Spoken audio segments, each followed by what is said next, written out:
Are you winning? Do you need help in your life or business? Could you use some inspiration, business strategies, and success principles? I'm Daniel Gomez, award-winning business coach, keynote speaker, and best-selling author. On the Daniel Gomez Inspire Show, we will help you create a successful life and elevate your business. Together, we will discover the keys that unlock your success and dreams.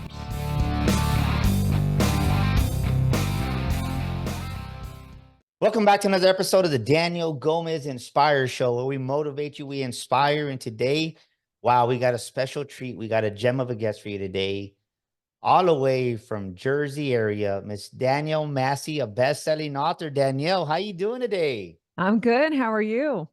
I'm doing amazing. I tell you what, I was looking forward to just spending time with you in our episode today. And I know the amazing rock star you are. Do me a favor. Can you give a short introduction to our audience here at the Daniel Gomez Inspire Show, please? Of course. Hi, everybody. My name is Danielle Massi. I'm a licensed psychotherapist turned shadow work expert, former Penn State professor, best-selling author, conference founder of Selfish Philly, which is an events organization that does events in the Philadelphia area for 500 plus women every single time. And I co-own a spa called Modern Sanctuary in Philadelphia, PA. My hands are in everything, Daniel. I can't help myself. I love it. You forgot to say that you live by Gino's cheesesteak. I did for years. I lived right over by Gino's and Pat's in Philadelphia. If anybody's familiar, they're two of the famous rivalry cheesesteak places. And my only thought about it ever, I didn't care about Gino's or Pat's. I just cared that it was taking up my parking. I could never get a spot. You know, it was amazing because as a kid, I remember seeing them on the news channel or some. I seen them a couple of times, and I was like, I gotta go just to go see it, right?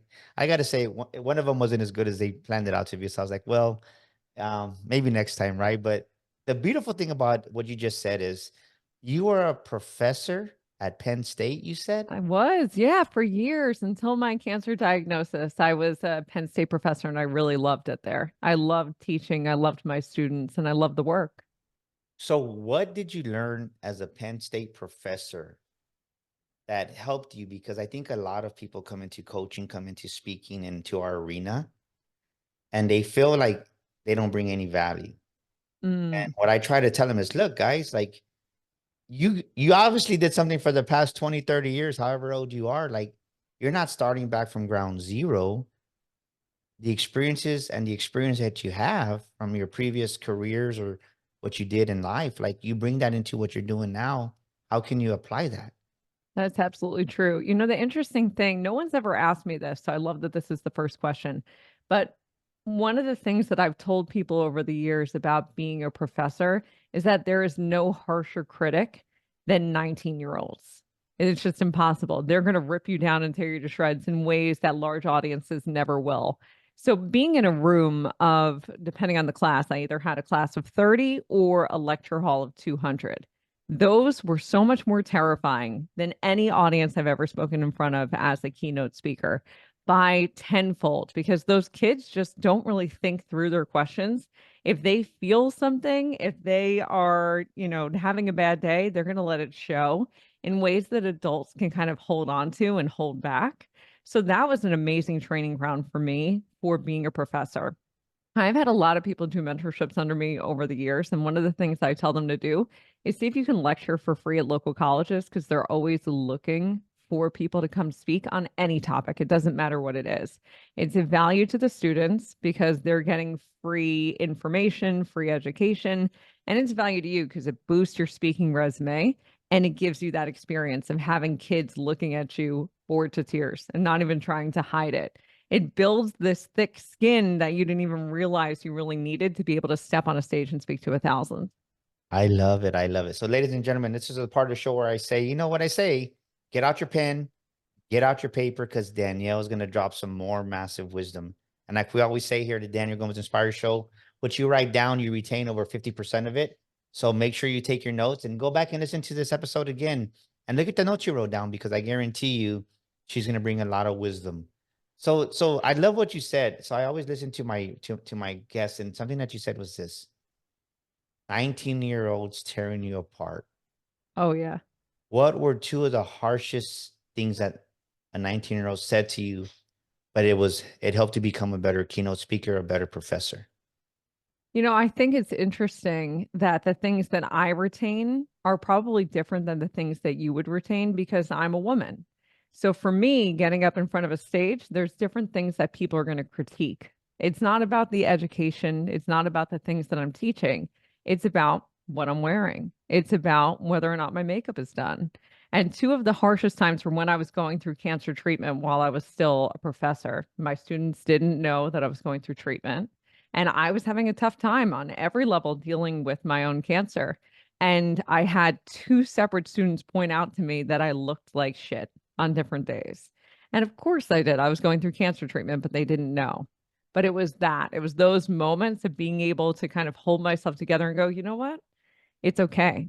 It's okay that you don't look your best. You're still giving them amazing information. You're still giving them probably one of the best experiences they've ever had with a professor because I'd make it fun and engaging and take things like neuroscience and make them feel like they weren't that hard. So critiquing my looks and the way that I showed up, it changed how I've done things in the future, where now when I go and do something, if someone talks about my crazy red hair, or the fact that I'm usually wearing something that's metallic or kind of out there, and I'm a mom, and what am I doing that stuff? It doesn't faze me anymore because this is what makes me feel happy, and this is a part of my brand. And other people respect the hell out of me for it, and the ones who don't, it just doesn't affect me at all. Well, I think so many times by what you just said is as a big mistake. A lot of young entrepreneurs and business owners, they want to make everybody happy. And And you can't. listen to what Danielle just said. She's repping her brand. She's being authentic and real.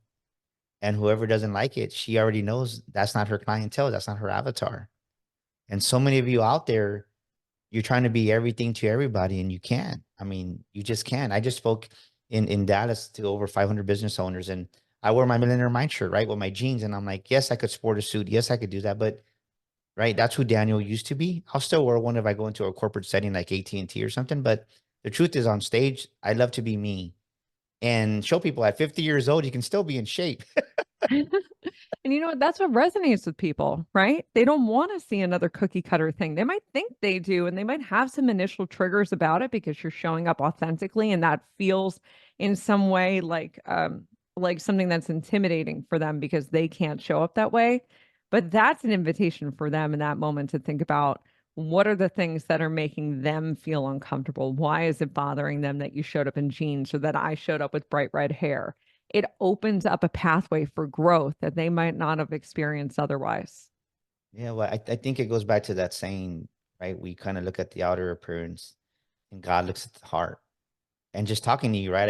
I can hear that you have a great heart. And let me ask you this, ladies and gentlemen, where are you looking at the outer appearance and not looking at the person that's speaking to you? Right? If you're listening to us on iTunes, you're like, man, like Danielle, she has a great voice. She's very strong. And but if you see her on YouTube, you're gonna be like, oh man, her hair's red. Like, who cares? But it just shows sometimes we have this bias and we don't even realize it. And I think I've learned, right, what you said. They were 19 years old. They were blunt about it. Danielle, you look like crap. But they don't know what you're going through. So Right. think about this, ladies and gentlemen, before you speak out or speak to someone, ask them, right? Or think about this. What are they going through as they're walking in their shoes daily that I don't know? And I can say by just seeing the glow in Danielle, you probably couldn't tell that you were going through your it was cervical cancer journey, right? It was, yeah, cervical. And people don't know that. And they're like, they tell you look like shit. Like that could be devastating to some women. What kept you from self imploding or just really letting that get to you because that's not an easy pill to swallow, especially when you're going through cervical cancer. I mean, I'm just being honest. Yeah, no, you know what? I actually did implode. I didn't survive it. I think everything at that point was adding up. So, just so anybody who doesn't know about me gets a little bit of backstory, I was diagnosed with cancer the week of my 30th birthday. I was working as a psychotherapist, I was working as a professor. I had two young kids, they were 2 and 4, and a husband who was working crazy hours and getting his master's degree at the time, of course, because why wouldn't that all be happening all at once? So when I went through it, I'd always been that person who always had it all together, who presented really well, who seemed like she had it all. I was on the news constantly. Things just looked perfect from the outside. So when everything started piling up, comments like that were kind of like the straw that made the camel's back break. And I was imploding and I spiraled and I let myself do that. And I'm so grateful that I did, because when we don't feel our feelings, when we try to bottle them down and repress them and push them somewhere, it actually causes a lot of disconnect in the body and causes us to do something called dissociate, if anybody's familiar. It's where you have so much adrenaline and cortisol coursing through your system that your brain is not connected in the same way to your body as it normally is. So it almost feels like you're out of body, like you're not there. And looking back on those times when you're older, a few years down the road, you tend to have huge chunks of time missing. Your brain cannot retain information in the same way. It's still there in your unconscious memory, it's still stored in the brain, but not in a space that's easily accessible. So you'll just miss periods of time. And then if you have a trigger that's similar in the future, you'll respond the same way again, even if it's not that big of a deal. So Disassociate, was feel that the word you everything. said? What's that? Disassociate, is that what they call it? Dissociate. When you dissociate, it feels like a disconnect between the brain and the body. It's really common for trauma survivors. And I think all of us in some ways have been through something. So we have moments of time that are just gone. Like we Well, lost I them. was gonna ask you that. So that's what happens, like, right? If somebody's, we'll just say, this is what comes to mind, or somebody's been molested as a child, right? Is Yeah. that kind of what happens? That because I always hear, I never knew the terminology, but when you block out that memory, is that what happens? You disassociate? Yeah, this is exactly what my book Shadow Work is all about. Shadow is a term that Carl Jung came up with when he was doing his work with Sigmund Freud. Sigmund Freud was his mentor, and he wanted to explain why people just couldn't retain things, why memories were missing, and why they were so triggered as adults. And what he found was that we tend to hide things in our memory. Our memory has three stages. There's the conscious. Everybody that's listening to this knows that they're consciously listening to this conversation, that they tune into the podcast all the time. They're considering being a part of the publishing course that you have. They're well aware. The subconscious is the stuff that's just below the surface. This is what you usually deal with in therapy, or if you're like deep diving with a friend or your partner and you're like, I need to figure out why I can't fix this. And the unconscious is actually the majority of your brain's mental capacity. It's the junk closet of your brain, but it's where information like this is hidden. So as an adult, you could step out on stage ready to speak to an audience and you freeze. That is an unconscious process or something that's hidden in the shadow that needs to be dealt with, because otherwise you go right back to where you were when you were 7 years old and your mom and dad were fighting and you were at a birthday party and you felt like you froze. You didn't know what to do. You're right there again, like you never left. I love that. Mhm. We kind of, you know what? Maybe that's why we're in alignment, right? Because I talk about that a lot, and I say, as an adult, you don't realize you make your decisions based as the kid you were.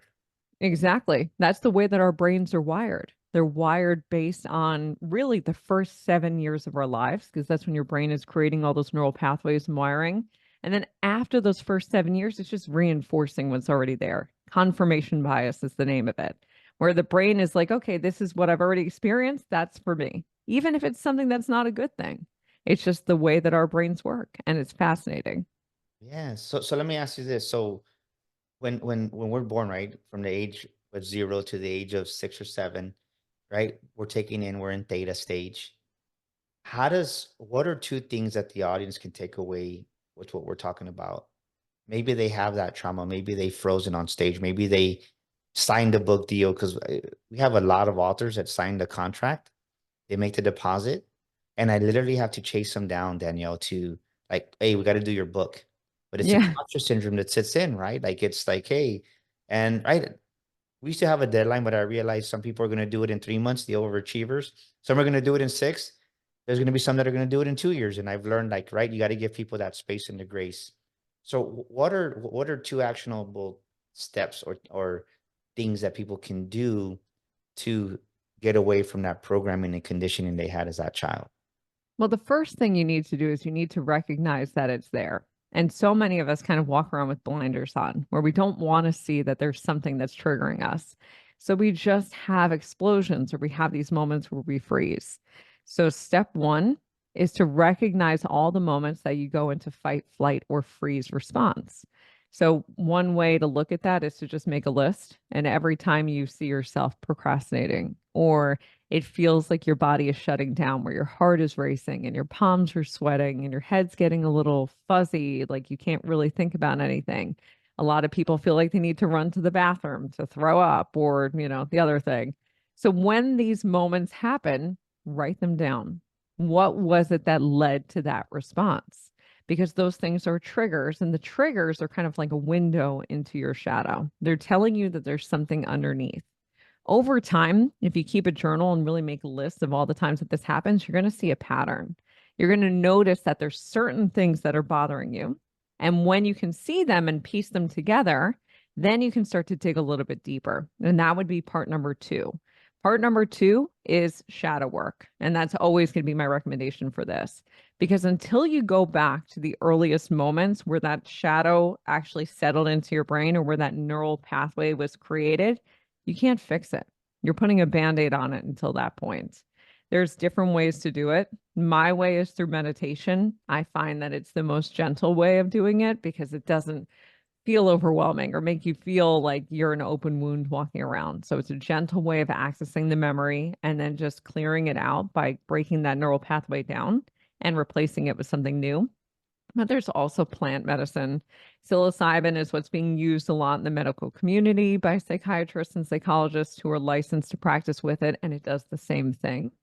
And then if you want to go the traditional therapy route, they've taken shadow work and rebranded it, because shadow sounds scary, Yeah. but they've called it internal family systems parts work. It's all the exact same thing. 3 different pathways to do the exact same work of getting into those earliest memories, clearing them out. And that way, the next time you're on stage, nothing happens. You just don't feel it. Or if your kids are screaming, because I know that this is a really popular one for parents, this used to be something of mine. Kids are screaming, you start to feel that sensory overload, your whole body goes into panic. Next time after shadow work, you don't feel anything. The kids are freaking out, and you're like, calm down, guys. It's just another day. It just doesn't cause a reaction in your body. Do you think that's part of just the maturing process too, as a parent and an adult? No, because I've worked with 70-year-olds who still have this issue. The problem with it is the way that the brain is wired. If Yeah. you reinforce those things, they'll continue. And there can be a lot of behavioral changes that we can make to deal with it. But ultimately, your nervous system is reacting based on your childhood, just like you said earlier. So you can do things to try and stop it in its tracks and unwind it. So you're going to feel that adrenaline coursing through your body, the cortisol spike. But if you don't go back to the early moments and fix it, you're still going to have the adrenaline coursing through your body and the cortisol spike, which ultimately can lead to things like disease. We don't want that to happen. So starting it at the root is the Oh, best say way that to do again. it. Say that again, because I think people need to hear that. Yeah. If you don't stop it at the root, you're going to have disease coursing through your body. Adrenaline and cortisol cause disease. So we want to get to it at the root. We don't want to throw a Band-Aid on it. We want to get to it at the earliest moment. Well, you experienced cancer, I did. cervical, and my wife went through breast cancer. And I got to tell you that there was a big part of guilt for me, right? In the Latin community, as a Mexican, it's like here we grow up, right? It's our house. It's like, right, my way or the highway. And I'm not, you're a creative. I'm a creative by nature too. But when I get under pressure, my second, right, dominant personality is that driver, that D personality comes out, because I ran dealerships for many years. So it's okay, it's time to get shit done. Well, in doing that, I was bringing, right, I was in automotive for 20 years. So that D kind of took over me through habit, because I was just always in that dealership mode. So I would bring it home. My wife is that amiable personality, introvert, right? They're nurturer, the carer. Well, them, they just shut down. And I just think after 20 years together, right, I never gave her that outlet, like you're saying. Hmm. So listen to what Danielle's saying, ladies and gentlemen. You got to think about, what outlet can I have to release these emotions, these feelings? Because if you don't, they make you sick. And I really felt like just guilty, because I said, man, like my wife, part of her having breast cancer is because of me, because I didn't, there wasn't an outlet for her to express her emotions, to be her. What's your perspective on that? Well, please don't take ownership of that, because that guilt, that feeling that you have, it's funny. When I was working as a therapist, I worked a lot with relationships. My specialty was in couple and family therapy and in trauma. And relationships are where we play out our childhood stuff.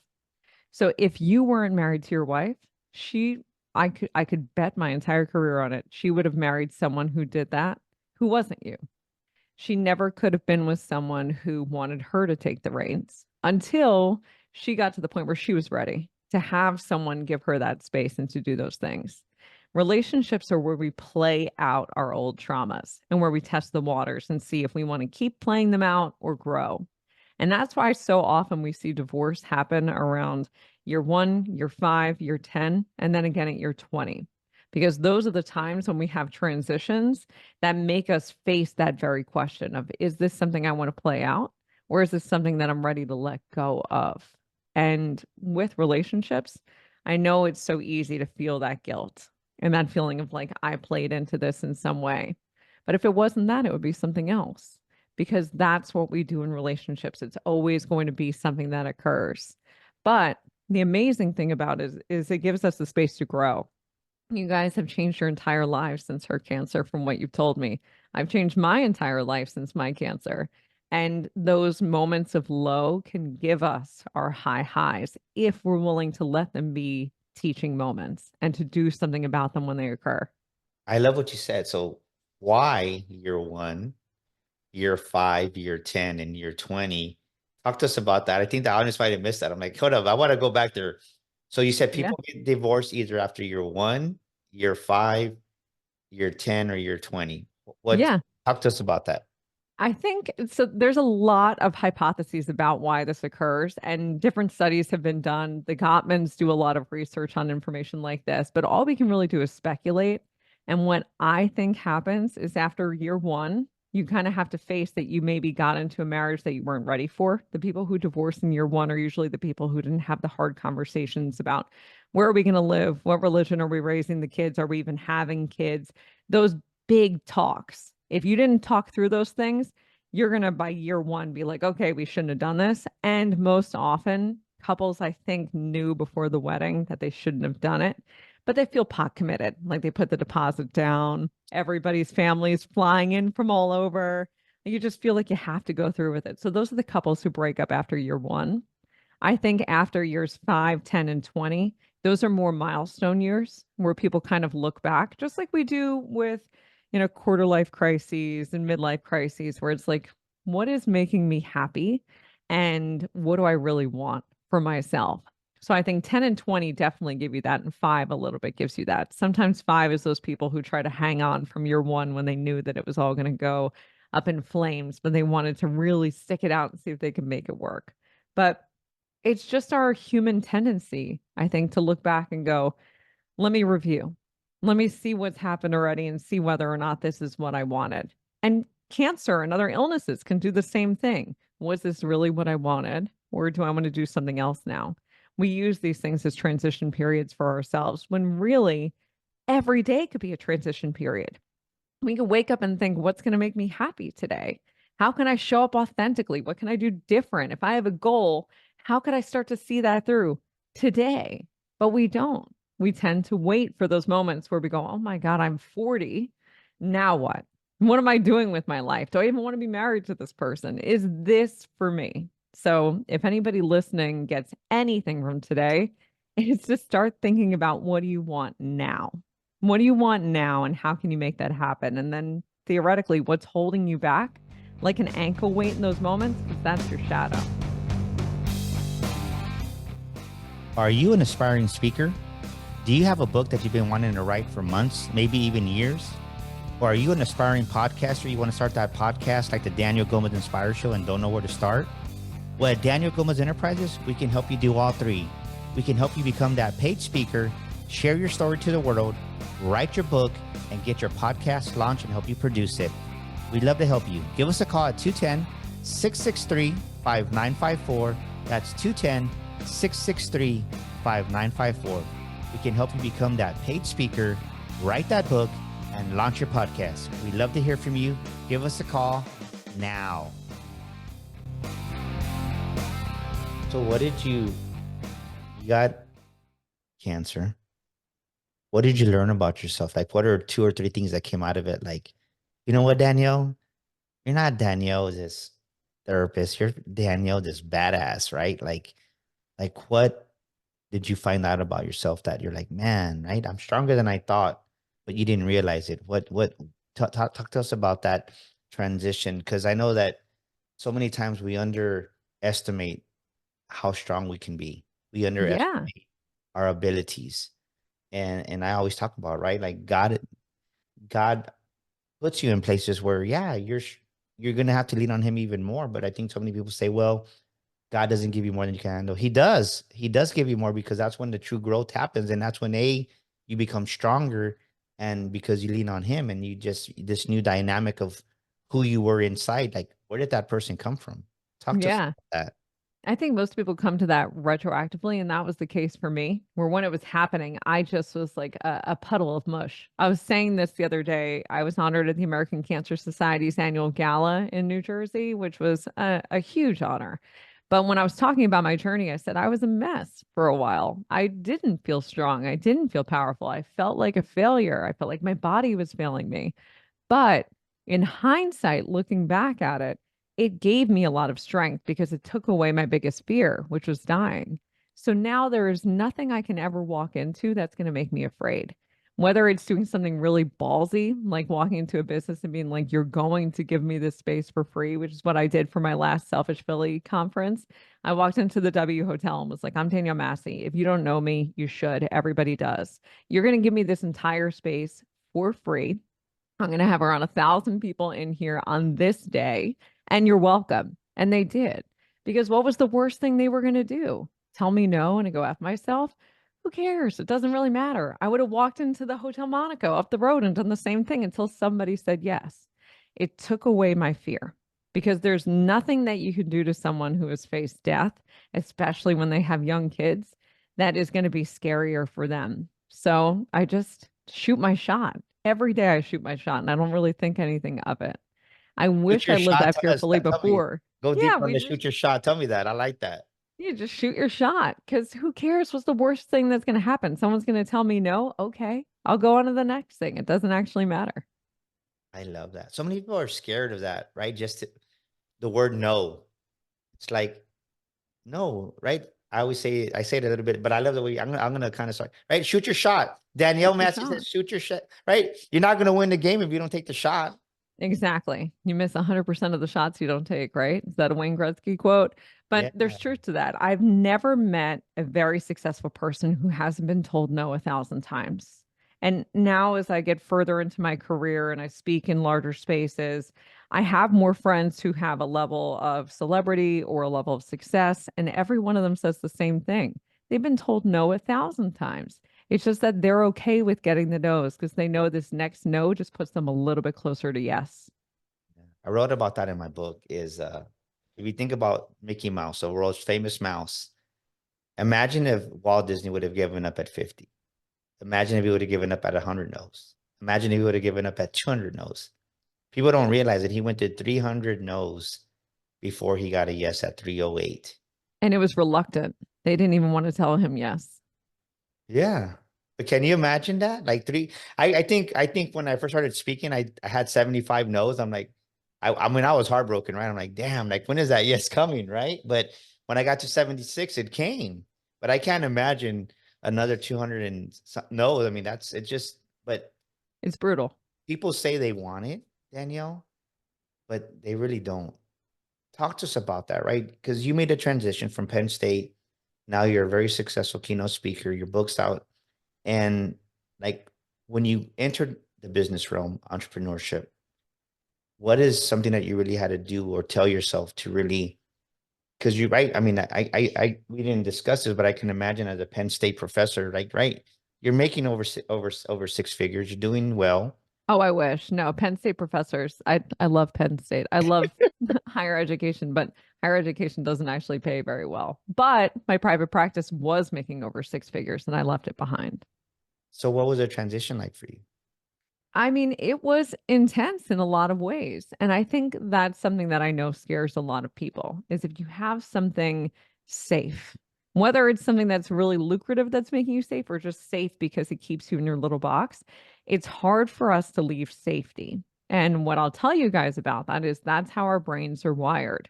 My background's in cognitive neuroscience. It's one of the things I used to teach at Penn State is how the brain develops. And our brains are wired to keep us safe. And it's not because we couldn't take risks and we can't do big things. It's because the brain prefers the known. Our brains are wired based on our experiences. The first 1 to 7 years of your life are where you're really setting the groundwork for what your brain is going to look like. It's a fingerprint, it's really unique. And once you're past that point, the brain's always looking back with that confirmation bias that we talked about earlier to reinforce what it already knows or to do something wildly different. And when you try and do something wildly different, it goes, no, we're going to pass that. We're going to let that pass us by because there's too many variables. There's too many ways that it could go wrong. And the brain doesn't really want you to do that because it doesn't have a framework for it. It can't reach back and go, well, last time we did this, this, and this, and it caused the following things to happen. So we're good. We can try that. So when we try to do something stepping out of our comfort zone, we really have to kind of force the door open on it because we don't have those neural pathways to rely on in those moments. We're kind of jumping off a cliff and hoping that we fly or hoping that there's something there to catch us. But the brain doesn't have the capacity to say, no, we know that something's going to catch us because the last 3 times something caught us in those moments or we flew and it was good. So when we're doing the thing that is scary, what we kind of need to do is to trust ourselves and give ourselves the evidence that when we step out of our comfort zone, it ends up being okay. So build up a list for yourself, kind of like your brain does, of moments where you have been resilient, moments where something has been hard and you persevered, where something has been out of your comfort zone and it ended up being fine and not like the 1,000 things that you thought were possibly going to happen because your brain's trying to keep you safe. When you have those, you can kind of recite them like a personal mantra where you go, yes, I got 75 no's before, but on the 76th time, I got a yes. So this is going to be okay. This is beyond what I'm doing, but it's going to be okay. And when you start to convince yourself, because it is convincing yourself, when you start to convince yourself that it will be, it becomes easier and easier to take those big risks. I love it. Wow. Boom, baby. The brain is fascinating. So, ladies and gentlemen, the question I want to ask you is where are you keeping yourself in safety? Where, write that down. Where are you keeping yourself in safety? And maybe you're not even happy, right? Maybe you're tolerating a life that you don't like. Maybe you're tolerating a career that you don't like. Maybe you're listening to Danielle like, yeah, what's easy for you to say, right? You were at Penn State, you taught this. But no, it's never easy starting over, Danielle. And I think that's the misconception people have is, well, it's easy, right? Like we just bought our lake house here a couple of weeks back, and somebody posted, "Oh, it must be nice to be chillaxing, right?" And it was a post something like that, and I didn't even. I've learned to ignore it, right? Like it's them, but it's like, But that's their trigger. That's their shadow. Something about that made them uncomfortable. Like we were talking about with me stepping out on stage with red hair or you with your jeans. yeah. And I think people need to understand, like, you don't have to respond to every comment on Facebook. You don't have to respond to every comment on Instagram, on social media. Like, it's okay not to respond. And it's even okay to delete some of those comments if you want to. But I think people feel the need, like, I want to be heard. Where does that come from when somebody says that, right? Because I honestly, that was Yeah. the old Daniel of 7 years ago. But I'm like, now I'm like, the skin grew, right? Because the higher you go, the thicker skin you got to get because you got more people. Right. You have to. Yeah, because if not, like you'll go crazy trying to please everybody, and the reality is you can't. Where Yeah. does that come That's a from? shadow. It's a That's shadow. exactly what we're talking about. That's a shadow or an unconscious moment that is triggering someone. So if I'm that person, right, I'm speculating, but I could probably make a pretty good guess about this. Someone sees you posting about a lake house, and the first thing that happens for them is they get the visual of the lake house. And then they read the comment about how nice it is to be there. That activates their emotions, which makes them feel jealous, scared, sad, maybe unsupported, like they didn't have a family who could do things like that for them or a partner who could help them get to that point in their life.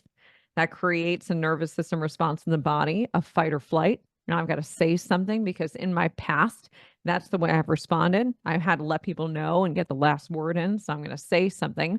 My blood's coursing around my body, moving away from the heart, the lungs, the stomach, and into my extremities. So I'm ready and I'm clear. I'm going to come for you.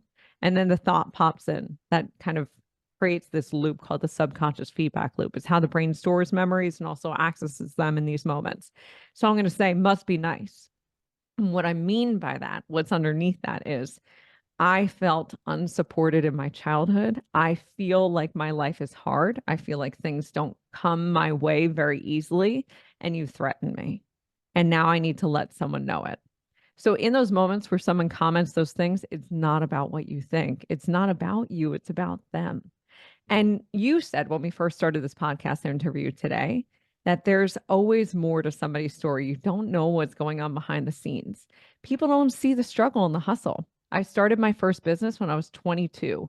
I had no money. I used to take all of my clothes in a garbage bag to the laundromat up Broad Street in Philly to go do my laundry there and hope I had enough quarters for it, because otherwise I was going to have to ask around and see if anybody had some for me. And that was when I started my business as a psychotherapist. People don't see the backstory, but it's not about you, it's about them. In those moments, people just need to react the way they've always reacted. So whenever someone reacts like that on my post, which happens all the time, I've got almost 80,000 followers on TikTok. People come for me. I don't feel anything because it's not about me. It never was. I'm a mirror and I'm holding up my mirror for them to see something in themselves. And if they do and they want to learn from it, that's great. And if they don't, that's okay too, because everybody's journey is different. I just gently kind of go, you want this? There's a book about it, and it'll teach you all the Hold that things. up, that way we can see it. Shadow work. This is my book, Shadow Work. I talk about all the neuroscience, the different things that are happening in your body and mind, everything we've talked about today of how to get underneath the things that are holding you back from being your best self. Is that on Audible? It is. Yeah. It's not my voice. It's a wonderful voice actress. She's phenomenal. I got to choose her myself, which is a fun process. But funny story, the publishing house, because I published with Union Square and Co. At first, they were like, Danielle, we're going to have you record the audiobook. And I was like, that's great. And they were like, just send us a sample of you talking on YouTube. And it was me just like shooting the shit and talking really fast because I'm from New York. And they were like, we're going to hire someone instead. I was like, yeah, that's probably for the best. Let's let them take this one and run with it. She does a beautiful job, but it is available on Audible. It's available in Barnes and Nobles, Amazon, Target, Walmart, anywhere books are sold. Someone sent me a picture the other day from like a little, I think it was like a little hair salon somewhere of Yeah. like my book posted up in the window or something, which was adorable. So Well, I need to get a everywhere copy of books are that one for sold. sure. Yeah. Well, the thing is, this is that I love what we're talking about because so many people don't even talk about it. Right, um, they see a post and then they take it personal, or they let it mess up their day. Yep. And I think the younger version of Daniel was that guy, and I was talking about it because we just had our Millionaire Mind boot camp this past weekend, and I'm like, you got to get to the point where you don't care. And I go, I used to say, right, I don't care what people think. I don't care about people's opinions. Like I would say that at the surface level, but deep down inside, like there was still a part of Daniel that cared.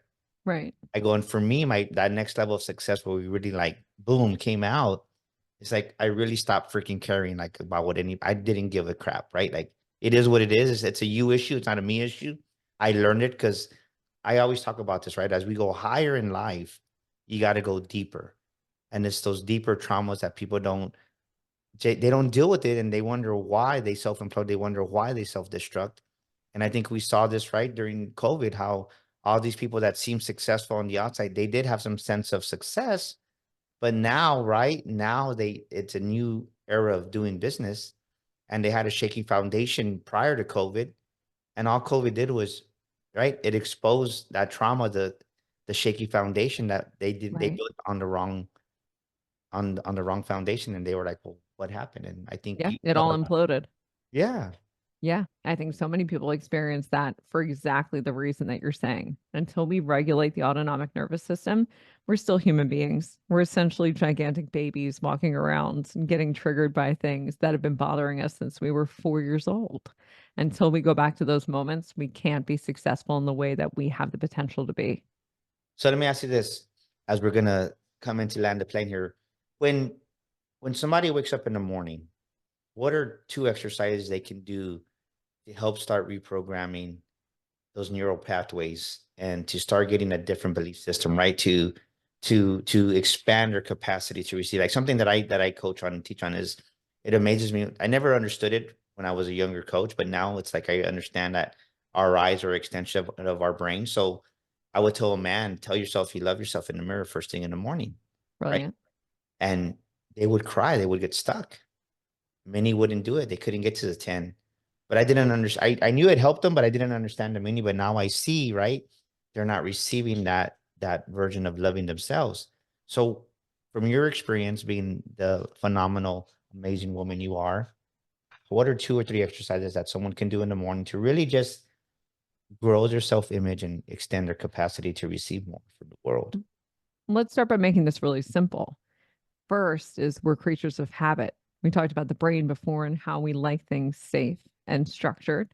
So one thing you can do easily to expand your capacity for success and push yourself outside of that comfort zone that we want to be in is do your bedroom routine out of order in the morning. So if you normally wake up and hit snooze, don't just immediately get up. Or if you immediately get up, hit snooze sometimes. Just do the opposite of what you would normally do. And then if the first thing you do is look at your phone and scroll, don't stick your phone across the room and get up out of bed and stretch. Just do something different. Walk to the bathroom and brush your teeth first instead of going to the bathroom. If your routine is usually the opposite of that, just do different things. What you're doing in the moments where you kind of offset your routine is you're tripping up your brain's neural wiring. And when you do that, the brain freaks out. And that's a good thing in this case. We want the brain to freak out because we need to give it evidence that when you go off your routine, when you kind of call audibles and do different stuff, it's okay. It's going to be safe. And doing something that small in those moments changes your perspective on everything that happens to you that day. And it changes your brain's neural wiring for moments where things are going off in one direction or the other. So if an opportunity comes up and it's something that's never showed up before, like, hey, I've got a podcast I want you to come on, and maybe that would have freaked you out before. If you start changing up your routine, it might not, because the body is already primed for things that are different than usual. So you might have an easier time saying yes, or have less of that normal automatic response that says, no, you cannot do that. Now, in terms of self-love and giving yourself all those good things that make you feel worth and make you feel empowered and kind of set the ground rules for the day, I like to meditate. I, just like we're talking about right now, don't meditate always in the morning because I like to switch it up and keep my body and my mind guessing for this exact reason. But if you've never meditated before, do it in the morning. You can do meditations that are easy. And everybody says to me, whenever I bring this up, I can't meditate. My head, I always think about all the things. That's what meditation is. Believe it or not, we've been trained by looking at people who are Buddhist monks and people who are like Madonna doing this stuff on TV to think that meditation is not just sitting in a quiet space and letting whatever comes come, but that's all that it is. If you sit down and the laundry list of things that you have to do comes into your head, great, you're meditating. It just is the ability to give yourself the space to be in the present moment. So when the laundry list comes in, just go, great, I'll write that down, and just come back to your body. What do I feel? What does the ground that I'm sitting on feel like on my body? What's the temperature? What's the texture? What's the pressure of all these things? Just be in this generous present moment, as Dr. Joe Dispenza calls it. And when you're just here in the moment, things like self-love and self-worth are so much more readily available because you're not distracted by all the other crap that would normally be in your traditional routine, getting ready in the morning. And once you have that down, switch it up. Go for a walk and just be in the moment. Do the same thing. What does it feel like in this moment? What do I hear? I hear bird song. I smell flowers. Or if you're like me in Philly, I smell cheesesteaks. It doesn't matter. Just be in your body, and that will make all the difference. Yeah, I think so. I say it a different way, but it's the same thing, right? Be where your feet are. Exactly. Be where your feet are. Be in this generous present moment. Memorial Day just happened, and we were out there at the lake house, and like I wasn't on social media. It was great. we're out there for a couple of days, came back, and I had like all these notifications. Like, you know what? I'll do what I can. But Right. Doesn't matter. it was really nice Sunday to not think about work. And I think honestly, I hadn't done that in a long time, Danielle. And I had the best time. I slept like a baby Sunday night. So I, healthy. I woke up yesterday and I'm like, I felt so refreshed. And I didn't sleep like 8 hours. I think I went to bed like at 10. I woke up about 5. But it was just like I felt refreshed and just my grandson said it was his birthday yesterday. He goes, "Hey, can we go swimming? Can you catch me?" And it was like early, right? I'm like, you know what? Why not? Let's do it, right? Like be in the moment. Just put some music on and like don't worry about social media. I think so many people they need to learn how to cut back on social media a lot because Oh, yeah. it can be way too much. Let me ask you this. I don't want to let you go, man. We need to bring you back another time, but what is a scripture or a quote that you rely on times of adversity when things get hard for Danielle? That's a really good question. I think mine is not like a single one that I always go back to because who I am in the given moment is always changing. It's always something different. But in my book, I want to actually see if I can pull this up. But in my book, I actually said something that I was impressed with myself by, where I was like, damn, where'd that come from? Good for you for writing that down. And Amazon ended up making a graphic out of it and sticking it on the page where you can buy my book. And I think about it sometimes. I have it on a couple pieces of clothing. But it says, I'm not afraid of my darkness. I'm inspired by it because within the darkest corners of my soul, I found myself. So I feel like that kind of encapsulates Say who that I again am, one more time for the of listening audience. course. Yeah. I'm not afraid of my darkness. I'm inspired by it because within the darkest corners of my soul, I found myself. It's like hitting rock bottom. Don't be ashamed of it. Just that's when you find yourself sometimes. And I Yeah. think too, going through your cancer journey and for us going through it, you find out who's really in your corner. Oh, that's the truth. Everybody says, "Oh, I love you, Danielle. You're a rock star. I'm gonna always be there for you." But you experience this because the truth is, right? The first 2 weeks, people love you, like, "Hey, are you okay? Good." 6 weeks coming around, right? Less and less. Yep. Then by week number 12, you're like, "Shit, are Where people?" is everybody? It's the truth.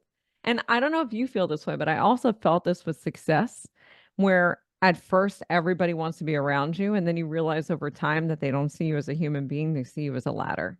And that's been a very hard lesson for me too, is like understand who your people are that are there for you and not because of your success. And for anybody who's listening who's trying to climb their way to success, remember that there's people on the other side of it. So if you want to go on someone's podcast, if you want to speak to an author online, if you want to have them come on your thing, remember that they're a person.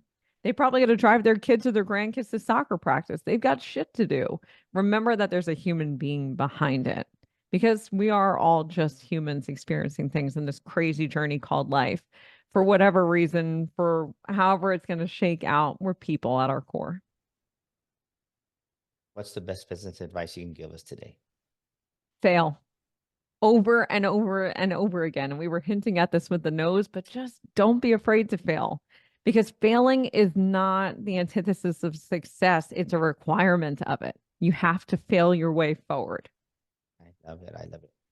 We're gonna definitely put your information in the show notes. But where do you like to be? What's the easiest way to connect with you, Danielle? Is it TikTok or what do you prefer? You can find me on any social media platform. My name is the same on all of them. It's IAM, like I am, and then my name, Danielle Massi.